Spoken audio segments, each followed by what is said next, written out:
నమస్తే welcome to cube TV network. గత 2 రోజుల క్రితం జరిగిన ఒక డ్రైవర్ హత్య కేసులో ఎన్నో అనుమానాలు, ఎన్నో క్వశ్చన్ మార్క్స్ ఇంకా మిగిలి ఉన్నాయి. ఈ కేసులో ట్విస్టుల మీద ట్విస్టులు కొనసాగుతున్నాయి. ఏపీ నుంచి తమిళనాడు వ్యాప్తంగా చెన్నై కేంద్రంగా ఈ న్యూస్ ఇప్పుడు టాక్ ఆఫ్ ది టౌన్గా మారింది. జనసేన పార్టీలో చిచ్చురేపిన కోట వినుత ఏపీ రాజకీయాల్లో ఇప్పుడు చాలా ట్రెండింగ్ న్యూస్ మేకర్ అయ్యారు. అసలు ఎందుకు డ్రైవర్ని చంపాల్సి వచ్చింది? ఈ శ్రీనివాసులు అలియాస్ రాయుడు తనకి నిజంగానే పిఏనా? మీడియా చెప్పినట్లుగా ఏవైనా ఇల్లీగల్ రిలేషన్ వాళ్ళిద్దరికీ ఉండటం, ఆ విషయం భర్తకి తెలియటంతోనే ఈ మర్డర్ చేశారు. అసలు ఎమ్మెల్యే సుధీర్ రెడ్డి పేరును వాళ్ళు జైలుకి వెళ్తూ ఎందుకు ప్రస్తావిస్తూ ఉన్నారు? బొజ్జల సుధీర్ రెడ్డి ఖచ్చితంగా వచ్చిన తర్వాత నీ అంతు చూస్తామని చెప్పి వార్నింగ్ ఎందుకు ఇస్తూ ఉన్నారు? పూర్తిగా ఈ వీడియోలో ఆ వివరాలు ఒకసారి చూద్దాం. మనం చూడొచ్చు కోట వినుత, అలాగే కోట చంద్రబాబు తండ్రి టీడీపీ పార్టీలో గతంలో సర్పంచ్గా పనిచేశారు. ఆ తర్వాత కాలక్రమేణా వాళ్ళు సొంతంగా ఎస్టాబ్లిష్ అవ్వాలి, స్టేట్ పాలిటిక్స్లో వాళ్ళు ఒక నియోజకవర్గాన్ని ఎమ్మెల్యేగా ఉంటూ చూసుకోవాలి అని చెప్పి, ఒక డ్రీమ్ని ఫుల్ఫిల్ చేసుకోవాలని చెప్పి వీళ్ళిద్దరూ కూడా ఎన్ఆర్ఎస్ మెక్సికోలో స్థిరపడి శ్రీకాళహస్తికి రిటర్న్ వచ్చిన తర్వాత దాదాపు కొన్నేళ్లుగా జనసేన పార్టీలో పనిచేస్తూ కింది స్థాయి కార్యకర్తల నుంచి నియోజకవర్గ ఇన్ఛార్జ్ స్థాయి వరకు ఎదిగారు. 2019లో కోట వినుత అలాగే చంద్రబాబు ఇద్దరు కూడా చాలా చురుకైన పనితనం చూపిస్తున్నారని చెప్పి పవన్ కళ్యాణ్ జనసేన పార్టీ శ్రీకాళహస్తి ఇన్ఛార్జ్ ఇవ్వటమే కాదు, ఏకంగా 2019 ఎలక్షన్స్లో కోట వినుతకి టికెట్ కూడా కేటాయించారు. ఆ తర్వాత వాళ్ళు ఓడిపోవడం జరిగింది. ఓట్ల తేడాతో అక్కడ వైసీపీ ఎమ్మెల్యే మధుసూదన్ రెడ్డి గెలవడం జరిగింది. అయితే అప్పటి నుంచి కూడా వీళ్ళు ఇన్ఛార్జీలుగానే కొనసాగుతూ ఉన్నారు. ఇద్దరు కూడా పవన్ కళ్యాణ్కి సంబంధించి తిరుపతి వచ్చినా, లేదంటే తిరుమల ఇష్యూస్లో ఎక్కడ జనసేన పార్టీ ఏ ఇష్యూలో టేకప్ చేసినా కూడా వీళ్ళు చాలా యాక్టివ్ రోల్లో వాళ్ళు ఉంటూ ఉంటారు. చాలా జనసేన పార్టీలో పవన్ కళ్యాణ్కి సంబంధించి చాలా కీలక వ్యక్తుల్లో వీళ్ళిద్దరు కూడా ఎదిగిన విషయం మనం గుర్తించాలి. అయితే ఉన్న ఫలంగా మొన్న జూలై 12న వీళ్ళని జనసేన పార్టీ శ్రీకాళహస్తి నియోజకవర్గం ఇన్ఛార్జిగా ఉన్న వినుత కోట, అలాగే అతని భర్త చంద్రబాబుకు సంబంధించి వ్యవహార శైలి పార్టీ విధి విధానాలకి కొంత భిన్నంగా ఉంది, అభ్యంతరకరంగా ఉంది అని చెప్పి ఏకంగా పార్టీ నుంచే సస్పెండ్ చేయడం జరిగింది. అంటే శ్రీనివాసులు రెడ్డి ఎక్కడైతే మర్డర్ జరిగిందనే విషయం చెన్నై కేంద్రంగా బయటకు వచ్చిందో వితిన్ అవర్స్లో జనసేన పార్టీ స్టేట్ కమిటీ ఈ డెసిషన్ తీసుకుంది. వేములపాటి అజయ్ కుమార్ పేరుతో ఈ లెటర్ రిలీజ్ చేయడం జరిగింది. సో మనం చెప్తూ ఉన్న మర్డర్కి గురైన వ్యక్తి ఇతనే శ్రీనివాసులు అలియాస్ రాయుడు. ఇతను 2015 నుంచి కూడా ఈ వీళ్ళ దగ్గరే, అంటే గత 10 సంవత్సరాలుగా వినుత చంద్రబాబు దగ్గర పిఏగా జాయిన్ అయ్యారు. కార్ డ్రైవర్గానే కొనసాగుతూ ఉండగా తర్వాత తను చురుకైన పాత్ర పోషిస్తూ జనసేన అంటే రాయుడికి కూడా చాలా అమితమైన అభిమానం, పవన్ కళ్యాణ్ అంటే చాలా ఇష్టం ఉండటంతో చాలా యాక్టివ్గా జాయినింగ్స్ కమిటీలో కూడా తను ఉండటం, 200 మందిని దాదాపు జనసేన పార్టీలో శ్రీకాళహస్తి కేంద్రంగా ఈ రాయుడు అనే వ్యక్తి జాయిన్ చేయటం, యాక్టివ్ రోల్ పార్టిసిపేట్ చేయడంతో వినుత ఇతన్ని కార్ డ్రైవర్ నుంచి పర్సనల్ పిఏగా కూడా ప్రమోట్ చేసుకుంది. ప్రతి వ్యవహారం కూడా వినుత చంద్రబాబుకు సంబంధించి financial matters, political matters, funding matters, NRI issues, నియోజకవర్గంలో ఉన్న అనేక వసూళ్లు, వాళ్ళు చేసిన బిజినెస్లు, వాట్ నాట్ ఎవ్రీథింగ్. సో ఈ రాయుడికి పూర్తిగా ఇన్ఫర్మేషన్ ఉంది అనే విషయం వీళ్ళిద్దరికీ తెలుసు. ఎందుకు అనంటే దాదాపు 1-2 సంవత్సరాలు కాదు, ఏకంగా 10 సంవత్సరాల నుంచి వీళ్ళిద్దరికీ కూడా కుడి ఎడమ భుజంగా ఉన్న ఏకైక వ్యక్తి ఈ రాయుడు. అంటే చాలా బ్లైండ్గా, చాలా గుడ్డిగా నా మనిషి, నా పిఏ, నాకు ఎలాంటి ద్రోహం చేయడు, నన్ను ఎలాంటి ఇబ్బందులకి గురి చేయడు అని చెప్పి నమ్మిన వ్యక్తి ఈ రాయుడు. అలా వీళ్ళిద్దరికీ కూడా చాలా కీ పర్సన్గా ఈ శ్రీనివాసులు అలియాస్ రాయుడు కొనసాగారు. సో ఇప్పుడు శ్రీకాళహస్తి జనసేన ఇన్ఛార్జ్ కోట వినుత, ఆమె హస్బెండ్ చంద్రబాబు జూన్ 22న అకస్మాత్తుగా ఒక సడన్ అనౌన్స్మెంట్ చేశారు నియోజకవర్గంలో. అంటే వీళ్ళు అన్అఫీషియల్గా ఒక ప్రెస్ మీట్ లాంటిది కండక్ట్ చేసేసి శ్రీకాళహస్తిలో ఉన్న జనసేన కార్యకర్తలను ఉద్దేశించి కావచ్చు, ఆ పార్టీ క్యాడర్ను ఉద్దేశించి కావచ్చు, జిల్లాలో వీళ్ళకి సంబంధించి పూర్తి అవగాహన ఈ పిఏ శ్రీనివాసులు అని చెప్పి అవగాహన ఉన్న ప్రతి ఒక్కరికి కూడా వీళ్ళు ఒక అనౌన్స్మెంట్ చేశారు. ఆ అనౌన్స్మెంట్ ఏంటంటే ఇకపైన రాయుడుతో మాకు ఎలాంటి సంబంధం లేదు, రాయుడు అనే వ్యక్తికి మాకు ఎలాంటి లిటికేషన్ లేదు, అతన్ని మేము పూర్తిగా తొలగిస్తూ ఉన్నాము, ఆ విధి నిర్వహణలో ఇంతకాలం కొనసాగిన వ్యక్తిని మేము దూరం పెడుతూ ఉన్నాము, అనివార్య కారణాల వల్ల అతన్ని మేము విధుల నుంచి తొలగించాము అని చెప్పి చంద్రబాబు అలాగే వినుత ఇద్దరు కూడా అనౌన్స్ చేయడం జరిగింది. నియోజకవర్గంలో ఇది చాలా హాట్ టాపిక్గా మారింది. ఎందుకనంటే ఉన్న ఫలంగా 2024లో వీళ్ళకి టికెట్ రాలేదు. కూటమిలో భాగంగా బొజ్జల సుధీర్ రెడ్డి టీడీపీ నేతకి ఆ టికెట్ వెళ్ళడం, టీడీపీ కోటాలో టికెట్ కైవసం చేసుకోవడంతో అతను గెలవడం జరిగింది. అప్పటి నుంచి కూడా కొంత అసంతృప్తిగా ఉన్నారు. ఫైనాన్షియల్ ఇష్యూస్లో కూడా కొంత ఇబ్బంది పడుతూ ఉన్న విషయం కూడా సన్నిహితులు చెప్తున్నారు. ఎందుకంటే ఎలక్షన్ ఎక్స్పెక్ట్ చేసి ముందే ఫండ్ అంతా రైజ్ చేసుకొని ఈ భార్యాభర్తలు ఇద్దరు కూడా టికెట్ ఎక్స్పెక్ట్ చేసిన వ్యక్తులు. ఎందుకంటే 2019లో టికెట్ వాళ్ళకే వచ్చింది, ఓడిపోయారు.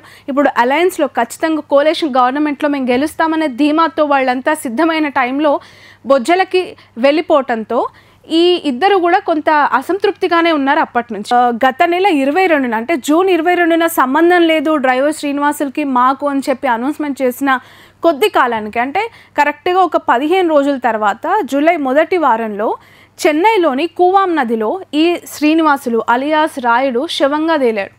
చెన్నై పోలీసులు విచారణ చేశారు. అసలు ఎవరి వ్యక్తి, వినుట కోత అలాగే చంద్రబాబు దంపతులే ప్రాథమికంగా ఈ మర్డర్కి సంబంధం ఉన్న వ్యక్తులు అని చెప్పి ఇంత షార్ట్ టైంలో ఎలా తేల్చగలిగారు? ఎందుకనంటే అసలు శ్రీకాళహస్తి దరిదాపుల్లో కాదు, ఎక్కడో చెన్నైకి మారుమూలంగా ఉన్న ఈ కాలువలో ఒక కుంటలు వీళ్ళిద్దరు కూడా మర్డర్లో పార్టిసిపేట్ చేశారు, డ్రైవర్ని చంపేశారు అన్న వ్యక్తి అనే విషయము పర్టికులర్గా పోలీస్ ఆఫీసర్లకి ఎలా తెలిసింది, వాళ్ళు ఎలా ట్రేస్ చేసి పట్టుకోగలిగారు అనేది ఒక పెద్ద డౌట్. అయితే మరొక డౌట్ ఏంటంటే అసలు వీళ్ళు అతన్ని తీసుకెళ్ళి అక్కడ దారుణంగా కొట్టి చంపేశారనే విషయాన్ని ఎవరో ఒకరు తమిళనాడు పోలీసులకు ఇన్ఫర్మేషన్ ఇస్తే కానీ తెలిసి ఉండకపోవచ్చు అనేది కూడా మరి ఒక డౌట్గా లోకల్లో ఉన్న నాయకులంతా మాట్లాడుతూ ఉన్న పరిస్థితి. సో ఒక్కసారిగా ఈ మర్డర్ న్యూస్ బయటికి రావడంతో రాష్ట్ర రాజకీయాల్లో ఒక కలవరపాటు గురైంది. అది కూడా జనసేన పార్టీకి సంబంధించి వినుత కోట మార్మోగిపోయింది ఆమె పేరు. ఎందుకనంటే 2019లో జనసేన పార్టీ నుంచి శ్రీకాళహస్తి ఎమ్మెల్యేగా ఆమె పోటీ చేసి ఓడిపోయిన తర్వాత పార్టీలో చాలా యాక్టివ్గా ఇంతకుముందు చెప్పినట్లు ప్రతి కార్యక్రమంలో పవన్ కళ్యాణ్ ఎక్కడ రాయలసీమ పర్యటన చేసినా వీళ్ళిద్దరూ చాలా యాక్టివ్గా అక్కడ ఉంటూ ఉంటారు. సో 2024లో కూడా పొత్తు పెట్టుకున్న తర్వాత ఆమెకు టికెట్ రాలేదు, వస్తుందని చాలా ఎక్స్పెక్ట్ చేసి చాలా నిరుత్సాహానికి గురైంది. సో టీడీపీ నుంచి బొజ్జల సుధీర్ రెడ్డికి టికెట్ వెళ్ళిన తర్వాత వీళ్ళిద్దరికి కింది స్థాయిలో చాలా రైవల్ స్టార్ట్ అయింది. ఎందుకనంటే ఒక ఛాలెంజ్ చేసుకున్న వ్యక్తులుగా అతను టికెట్ ఎగరేసుకొని వెళ్ళిపోవడం, ఈమెకి రాలేదు అనే ఒక కోపంతో బొజ్జల వర్సెస్ కోట ఫ్యామిలీస్గా అక్కడ పాలిటిక్స్ అన్నీ మారిపోయాయి. సో 10 ఏళ్ళు డ్రైవర్గా ఉన్న ఈ శ్రీనివాసులు జనసేన పార్టీలో యాక్టివ్ మెంబర్ కూడా. సో వినీత పిఏగా ఇవన్నీ షేర్ చేస్తూ రాయుడికి అన్ని విషయాలు తెలిసే ఉంటాయి. ఎందుకంటే డైలీ యాక్టివిటీ ఆమె ఏం చేస్తుంది, ఎక్కడికి వెళ్తుంది అనేది డ్రైవర్ కమ్ పిఏ కాబట్టి అన్ని విషయాలు ఇతనికి తెలిసి ఉంటాయి. సో ఆమె పర్సనల్ వర్క్స్ అన్నీ కూడా ఇతనే చూసుకోవటం వల్ల కొంత ఇంటిమసీ పెరిగింది. సో ఒక పిఏ కంటే ఒక డ్రైవర్ కంటే ఎక్కువ స్థాయి ఆమె ఇవ్వటము, అలాగే అతను ఎక్కువగా ఊహించుకోవటం వల్ల ఎక్కడో ఒక దగ్గర ఈ గ్యాప్ అనేది ఎక్కువైంది. ఎందుకు ఎక్కువైంది అనే విషయం దగ్గరికి వస్తే శ్రీనివాసులు రాయుడు అనే వ్యక్తి అంటే ఈ పర్సన్ వీళ్ళ దగ్గర ఉంటూనే 2024లో బొజ్జల సుధీర్ రెడ్డికి వీళ్ళ ఇన్ఫర్మేషన్ షేర్ చేశాడని, వీళ్ళ దగ్గర ఉన్న అనేక ఇష్యూస్లోని సీక్రెట్స్ని అవతల పార్టీ పర్సన్కి అంటే కంటెస్ట్ చేస్తూ ఉన్న ఎమ్మెల్యే అభ్యర్థులకి సంబంధించి సెకండ్ పార్టీకి షేర్ చేస్తూ ఉంటే నిజంగానే అది శత్రువుకి విషయాన్ని చెప్పినట్లే అని చెప్పి వీళ్ళిద్దరూ కూడా కోపాన్ని చాలా పెంచుకున్న పరిస్థితి. సో అదొక్క రీజనే 2024 ఎలక్షన్స్ నుంచి కంటిన్యూ అవుతూ వస్తుంది. ఈరోజు ఇది జరిగిన ఇష్యూ 2025 జూలై అంటే సంవత్సరన్నర కాలంగా కూడా ఈ ఇష్యూ రగులుతూనే ఉంది. సో చాలా విషయాలు. సో పోలీసుల ప్రాథమిక విచారణలో లోకల్గా వినిపిస్తూ ఉన్న నాయకుల మాటల ప్రకారం కూడా వినీత కోట పేరుని అతను పచ్చబొట్టు వేయించుకున్నట్లు, వీళ్ళిద్దరికి ఇల్లీగల్ ఎఫ్ఐఆర్ ఉన్నట్లు కూడా ప్రచారం జరిగింది. బట్ అది అవాస్తవం అని చెప్పి నేను ప్రత్యేకంగా చాలామంది జనసేన కార్యకర్తలతో మాట్లాడిన తర్వాత తెలుసుకున్న విషయం. ఎందుకనంటే ఆమె ఒక పిఏగానే ఒక డ్రైవర్గానే అతన్ని చూసింది. అతని ఇంటిమసీ చాలా ఎక్కువగా పెంచుకున్నాడు. అతను నేనేం చెప్తే ఇద్దరు అలా బిహేవ్ చేస్తా, నేను ఎంత చెప్తే చెప్తే అనే స్థాయికి శ్రీనివాసులు పిఏ వీళ్ళిద్దరిని రూల్ చేసే స్థాయికి వెళ్ళిపోవడంతోనే అది ఇష్టం లేక ఇష్యూ స్టార్ట్ అయింది. వాళ్ళిద్దరూ ఇతన్ని బయటికి గెంటేసిన పరిస్థితి అని చెప్పి అక్కడి నుంచి మనకు వస్తున్న సమాచారం. సో సుధీర్ రెడ్డికి శ్రీనివాసులు మొత్తానికి అమ్ముడు పోయారు అనేది వీళ్ళు ఫైనల్గా ఫిక్స్ అయిపోయారు. సుధీర్ రెడ్డికి వినుత తాను క్లోజ్గా ఉన్న వీడియోలను కూడా రాయుడు పంపించాడు అనేది చాలా చాలా పెద్ద సెన్సేషనల్ న్యూస్. వీటితో పాటు political plans, strategies, personal informations అన్నీ, అంటే కేవలం ఫైనాన్షియల్ ఇష్యూస్ అలాగే పర్సనల్ ఇష్యూస్, కొన్ని ప్రైవేట్ వీడియోస్ కూడా బొజ్జల సుధీర్ రెడ్డికి రాయుడు అనే వ్యక్తి ఇచ్చేశాడు. ఈమె ప్రైవేట్ అండ్ ప్రొఫెషనల్కి సంబంధించి అనేక ఇన్ఫర్మేషన్ షేర్ చేశాడు. సో తన భార్యకి సంబంధించి అలాగే ఒక నియోజకవర్గానికి ఎమ్మెల్యేగా ఊహించుకున్న వ్యక్తికి సంబంధించి ఇంత డేటా టీడీపీ ఎమ్మెల్యే పర్సన్కి ఇవ్వటం అనేది అది జీర్ణించుకోలేని అంశంగా ఈ చంద్రబాబు తట్టుకోలేకపోయారు. సో ఇలాగే కొనసాగితే ఎంటైర్ పొలిటికల్ కెరియర్ నాశనం అవుతుంది. సో ఖచ్చితంగా దూరం పెట్టడం కాదు, వీడిని బెదిరించాలి అని చెప్పి తీసుకెళ్ళి సుధీర్ రెడ్డికి వార్నింగ్ ఇచ్చారు. వీడియో కూడా షూట్ చేసినట్లు వాళ్ళ సన్నిహితులు చెప్తూ ఉన్నారు.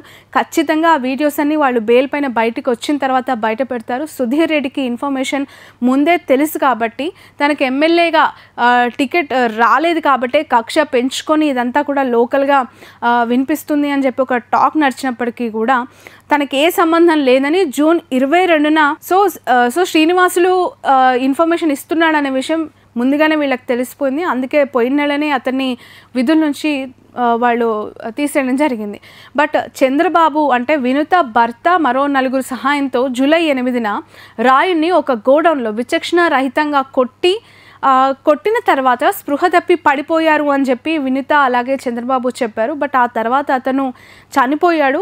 సూసైడ్ చేసుకున్నాడా, చనిపోయాడా అని ఇంకా ఇన్డెప్త్ ఇన్ఫర్మేషన్ రావాల్సి ఉంది. పోలీసులు ఇన్వెస్టిగేషన్ కొనసాగుతుంది అన్నప్పటికీ కూడా కన్ఫెషన్ స్టేట్మెంట్లో మాత్రం ప్రాథమికంగా ఈ ఇద్దరు కూడా మర్డర్లో ఇన్వాల్వ్ అయ్యి ఉన్నాము, ఖచ్చితంగా ఈ కోపంతోనే చంపేస్తామని చెప్పి ఒప్పుకున్నట్లు చెన్నై పోలీసులు మీడియా మీట్లో చెప్పడం జరిగింది. ప్రెస్ మీట్లో కూడా ఆ విషయాలు చెప్పారు.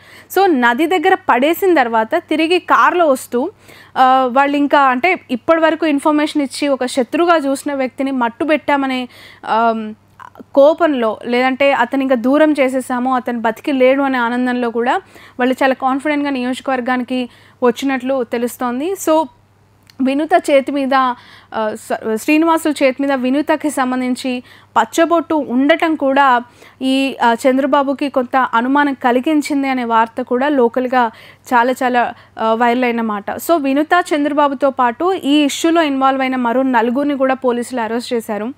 బట్ మర్డర్ కేసుపై వినుత చంద్రబాబు రియాక్షన్ చాలా డిఫరెంట్గా ఉంది. మాకేం తెలీదు, మేము తప్పే చేయలేదు, చేసిందంతా టీడీపీ ఎమ్మెల్యే సుధీర్ రెడ్డి అని చెప్పి చాలా స్ట్రాంగ్గా వాళ్ళు వాదిస్తూ ఉన్నారు. ఒక మహిళ రాజకీయాల్లో ఉంటే ఓర్వలేక ఇంత నీచానికి దిగదారుస్తారా, ఇంత నీచపు పనులు చేయిస్తారా అని చెప్పి ఆమె బయటికి వచ్చాక అన్ని బయట పెడతాము, బొజ్జల సుధీర్ రెడ్డి అంతు చూస్తామని చెప్పి వాళ్ళు వార్నింగ్ ఇస్తూ వెళ్ళారు. అంటే ఖచ్చితంగా ఈ శ్రీనివాసులు అలియాస్ రాయుడు కొన్ని విషయాలు వీడియో రూపంలో, ఫుటేజెస్ రూపంలో వీళ్ళిద్దరికీ ఇచ్చారు. సో సుధీర్ రెడ్డికి సంబంధించి కొన్ని ఇన్ఫర్మేషన్ డీటెయిల్స్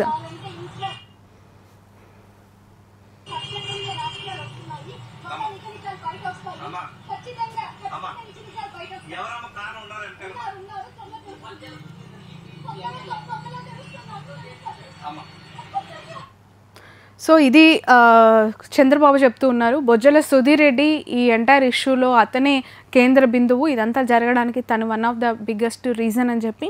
సో ములాఖత్కి వెళ్ళిన లోకల్ లీడర్స్కి కూడా వాళ్ళిద్దరూ చాలా కాన్ఫిడెంట్గా ఉన్నారు, మేము తప్పు చేయలేదు, అసలు మేము ఆత్మరక్షణ కోసం చేసుకున్న ఈ ఇష్యూలో మేము ఇట్లా నిందితులుగా మిగిలిపోవాల్సి వస్తుంది అని ఒక పెయిన్తో వాళ్ళు కనిపిస్తున్నట్లు కూడా తెలుస్తుంది. ఇక్కడ మరికొన్ని పాయింట్స్ కూడా చెప్పాలి. శ్రీనివాసులు తమ ఇన్ఫర్మేషన్ని సుధీర్ రెడ్డికి అమ్మేస్తే ఈ విషయాన్ని వినుత ముందే బట్ ఎందుకు బయటకు చెప్పలేకపోయింది, పార్టీలో కానీ అక్కడ లోకల్గా ప్రెస్ మీట్ పెట్టి నియోజకవర్గాల్లో ఎందుకు తెలియజేయలేకపోయింది, తన మీద ఇట్లా కుట్ర జరుగుతుంది, బొజ్జల సుధీర్ రెడ్డి తను ఇలా కార్నర్ చేస్తున్నాడు, రాజకీయంగా ఎదగకుండా కుట్రలు చేస్తున్నాడు అని చెప్పి వినుత ఎందుకు చెప్పలేకపోయింది, ఎందుకు దాచుకుంది అనేది కూడా ఒక పెద్ద క్వశ్చన్ మార్క్. చేతి మీద పచ్చబొట్టు వేసుకునేంతగా నిజంగానే వీళ్ళిద్దరికి అంత ఇంటిమసీ ఉందా, అంత రిలేషన్ కొనసాగిందా, ఆ అబ్బాయి ఎందుకు అంత ఎక్స్ట్రీమ్ లెవెల్స్కి వెళ్ళి పచ్చబొట్టు వేయించుకోవాల్సిన పరిస్థితి వచ్చింది, అది ఒక డౌట్. అయితే అసలు ఈ మ్యాటర్ ఆమె హస్బెండ్కి ఇప్పటివరకు తెలియదా, ఇది కూడా ఒక పెద్ద అనుమానంగా కనిపిస్తుంది. సో తెలిసి కూడా ఎలక్షన్స్ అయ్యేంత వరకు వీళ్ళు సైలెంట్గా ఉండిపోయారా, పోలీసుల దగ్గర దీనికి సంబంధించి ఇంకా ఎలాంటి ఆధారాలు ఉన్నాయి, సో ఒకవేళ వీళ్ళు వీడియో ఫుటేజెస్ రాయుడు చనిపోకముందు క్షమాపణ కోరుతూ వీళ్ళ దగ్గరికి వెళ్ళి సదరు పర్సన్ చెప్తేనే నేను ఇలా చేయాల్సి వచ్చింది అని ఏమైనా సారీ చెప్తూ వేడుకుంటే వీళ్ళు క్షమించకుండా ఇంతటి ఘాతుకాండ అంటే కొట్టి భయపెట్టాలి అనుకున్నప్పుడు అది మర్డర్ వరకు దారి తీసింది. అసలు ఏం జరిగి ఉంటుంది? సడన్గా యాక్సిడెంటల్గా జరిగిన ఈ ఇష్యూలో బొజ్జల సుధీర్ రెడ్డి పేరుని వీళ్ళెందుకు మధ్యలోకి లాగారు? కోయలేషన్ గవర్నమెంట్లో ఉన్నారు, నిజంగానే కింది స్థాయిలో కార్యకర్తలు కొంత ఇబ్బంది పడుతున్నారు జనసేన టీడీపీలో అనుకున్నప్పటికీ కూడా వినుతా కోట డైరెక్ట్ ఒక సిట్టింగ్ ఎమ్మెల్యే పేరుని ప్రస్తావిస్తూ ఈ మర్డర్లో తను ఉన్నాడు, బయటకు వచ్చాక తనని మేము బయటికి లాగుతామని చెప్పి వార్నింగ్ ఇస్తుంది అని అంటే ఖచ్చితంగా ఇది ఎక్కడో టీడీపీకి కూడా అంటుకునే ప్రయత్నం జరుగుతుందా, లేదంటే నిజంగానే వీళ్ళ దగ్గర ఒక ఆధారం ఉంది కాబట్టి ఆయన పేరు చెప్పారా, ఎమ్మెల్యే పేరు అనేది వేచి చూడాలి. బట్ ఈ ఇష్యూలో ఎక్కడ కూడా ఆ ఎమ్మెల్యే కావచ్చు, లేదంటే ఆ టీడీపీ పార్టీకి సంబంధించి కావచ్చు, లోకల్ క్యాడర్ కావచ్చు, సీనియర్ నాయకులు ఎవరు కూడా పెద్దగా రియాక్ట్ అవ్వలేదు, ఎవరు కూడా నోరు మెదపని పరిస్థితి. సో దీనిపైన ఏపీ ప్రభుత్వం కూడా చాలా సీరియస్ యాక్షన్ తీసుకోవాలి, తీసుకుంటుంది అని చెప్పి కింది స్థాయి కార్యకర్తలంతా కోరుతూ ఉన్నారు. ఎందుకనంటే ఇది చాలా సెన్సేషనల్ ఇష్యూ. ఏపీలోనే కాదు, చెన్నై వ్యాప్తంగా కూడా ఒకవైపు పవన్ కళ్యాణ్ పార్టీ జనసేనాని, మరోవైపు టీడీపీ పార్టీ చంద్రబాబు అని ఇద్దరు పేర్లు కూడా అక్కడ మీడియా కథనాల్లో కూడా ప్రచురితమయ్యాయి. సో ఆ స్థాయిలో ఇది అక్కడ న్యూస్ మేకర్గా మారిపోయింది. ఎందుకనంటే ఈ ఇష్యూ జరిగిందంతా కూడా కూవం నది చెన్నైలో కాబట్టి. సో ఈ ఎంటైర్ ఇష్యూలో వినుతా కోట చంద్రబాబు రాజకీయంగా ఒక మరకలాంటి మచ్చని ఎప్పటికీ లైఫ్ లాంగ్ వాళ్ళు మోయాల్సి ఉంటుంది. ఎందుకంటే కన్ఫెషన్ స్టేట్మెంట్లో వాళ్ళు ఈ మర్డర్లో ఇన్వాల్వ్ అయి ఉన్నామని ఒప్పుకున్నారు కాబట్టి. బట్ విచక్షణ కోల్పోతే మనుషులకి ఎట్లాంటి ఇష్యూస్ తలెత్తుతాయి, ఎలాంటి ఇష్యూలో వారు ఇరుకుతారు అనేది ఒక బెస్ట్ ఎగ్జాంపుల్గా మనం చూడాలి. ఇది ఇంతకుముందు అనంతబాబుకు సంబంధించి వైసీపీలో అప్పుడు కూడా ఇలాంటి ఒక న్యూస్ ఆ పార్టీకి కొంచెం తలనొప్పిగా మారింది. ఇప్పుడు ఈ వినుతా కోట అలాగే చంద్రబాబుకు సంబంధించి ఈ ఇష్యూ పవన్ కళ్యాణ్ పార్టీకి ఒక మచ్చలా మారబోతోంది. ఇమీడియట్గా సస్పెండ్ యాక్షన్ తీసుకున్నప్పటికీ కూడా she contested MLA and still పార్టీకి అక్కడ నియోజకవర్గ ఇన్ఛార్జ్గా కూడా కొనసాగుతుంది. కాబట్టి ఇటు కూటమి నేతలు కావచ్చు, ఇటు ఇతర నాయకులు కావచ్చు, దీనిపైన ఎలా రియాక్ట్ అవుతారు? వీళ్ళు వినుతా వాళ్ళు బయటకు వచ్చిన తర్వాత బొజ్జల సుధీర్ రెడ్డికి సంబంధించి నిజంగానే రాయుడు ఏమైనా ఇన్ఫర్మేషన్ ఇచ్చి వీడియో ఫుటేజెస్ కనుక బయట పెడితే అవి ఏంటి, ఎలాంటి నిజాలు చెప్పుంటాడు, ఆయన గురించి ఏం ఇన్ఫర్మేషన్ ఇచ్చుంటాడు, డబ్బులకి కక్కుర్తిబడి బొజ్జల సుధీర్ రెడ్డికి మా దగ్గర పిఏగా ఉంటూ పని చేశాడు అని చెప్పి వీళ్ళ అనుచరులు చెప్తున్నారు. అది ఎంతవరకు నిజం? ఒకవేళ డబ్బులకు మభ్యపెట్టి బొజ్జల సుధీర్ రెడ్డి చేస్తుంటే ఎన్ని లక్షలు ఎన్ని కోట్లు ఇచ్చుండాలి? ప్రైవేటు వీడియోస్ తీయించేంత నీచానికి రాజకీయాలు దిగజారిపోయాయా? వినుతా కోట ఆరోపించినట్లు నిజంగానే ప్రైవేటు వీడియోస్ రాయుడు ఫోన్లో ఉన్నాయా అన్నది బయటికి రావాల్సిన అంశం. That's all for now.